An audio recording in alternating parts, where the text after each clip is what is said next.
President Donald Trump returning home late last night and wasting no time to go on offense this morning. It is my opinion that many of the leaks, he says, coming out of the White House are fabricated lies made up by the fake news media. But the White House is now prepping a war room to push back on the Russia investigations, which has his son-in-law and senior advisor as a focus, as first reported by NBC News. The Washington Post on Friday saying Kushner asked the Russian ambassador for a secret communications channel in December. Kushner's lawyers saying he's willing to talk with investigators. Homeland Security Secretary John Kelly insisting that Kushner did nothing wrong with Russia. I don't see any big issue here relative to Jared. I think anytime you can open lines of communication with anyone, whether they're good friends or not so good friends, is a smart thing to do.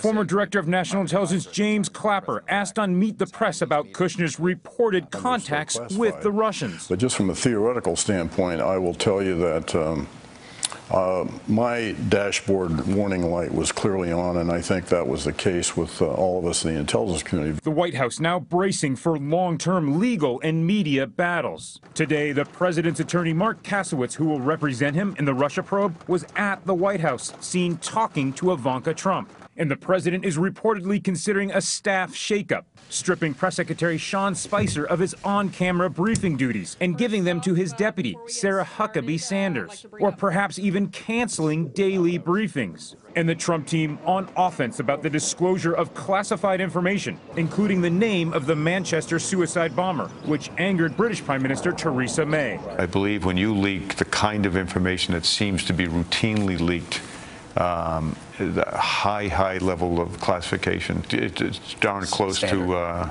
treason. Trump still facing a decision on who to name as a replacement for James Comey to run the FBI, and whether to withdraw America from the Paris Climate Accords, a move that would further unsettle European allies. President Trump has already canceled a previously planned trip to Iowa this week, hunkering down to focus on his agenda and sharpen his defense to growing legal and political peril. Kate? Hans Nichols at the White House. Hans, thank you. Hey, NBC News fans, thanks for checking out our YouTube channel. Subscribe by clicking on that button down here and click on any of the videos over here to watch the latest interviews, show highlights, and digital exclusives. Thanks for watching.